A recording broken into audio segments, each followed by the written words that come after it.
рахмет деп құрметтенен қол ұрып, өз күшіне біліміне сенеді, Кәусар ару шықсын ортаға, бойында барды сіздерге арнап береді. Енді аруларымыз ортаға шығып жеребелерін алсын.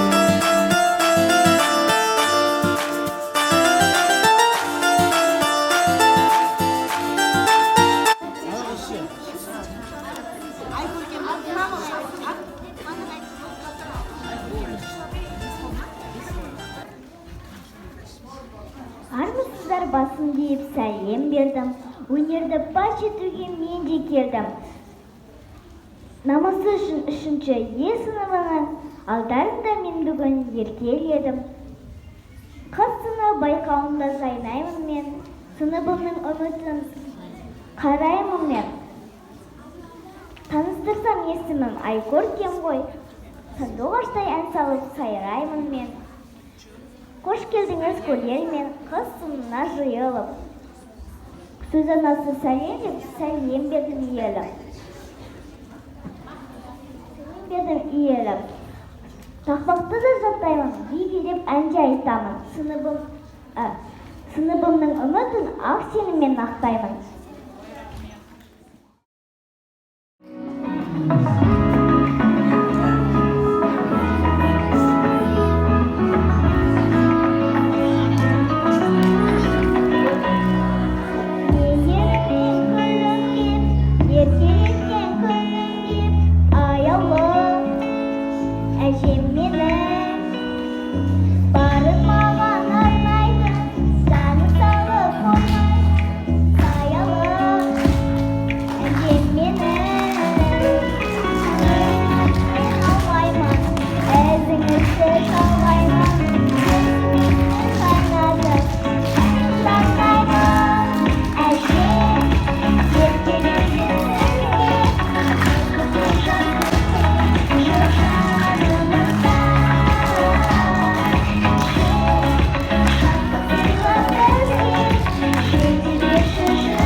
ойы жүйрік қыздардың тұр ортада, мақал сөздің мәйелі деп танитын. Бүгінгі біздің кішкентай аруларымыз ана, қыз, гүл туралы қанша мақал-мақалын тербеледі екен, соған кезек береді. Қыздың жолы жіңішке. Қызың жақсы болса, суда жүзген үйрек, қызың жаман болса, ішіңе тиген ченек. Әке, ұл сөйлегеннен, шеше, қыз сөйлегеннен без. Gül қайда болса, көбелек сонда. Gül бар жерде тікен бар.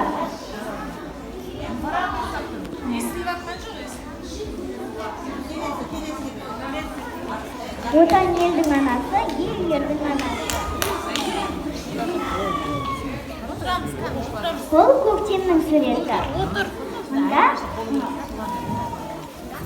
қыз өзінің көктемге деген шуағын шашып тұр. Мына ағаш бұл тамырын тереңге жайған ағаш. Оның үстінде торсық бар, ішіне қымыз құйылған. Мына өз қазақтың өрнегі. Ол таумен бірге бейнеленген. Өзің салдың ба?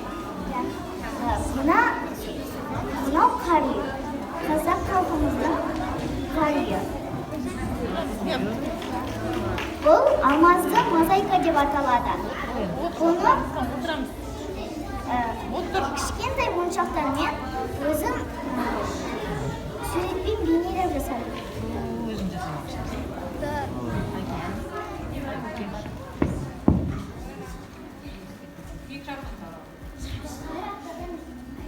Бір аптада қанша күн бар? 7. Дүйсенбі, сейсенбі, сәрсенбі, бейсенбі, жұма, сенбі, жексенбі. Алтыншы аруымыз Әділбек Назым 4-4-4. Бесінші аруымыз Қуандық Айкөркем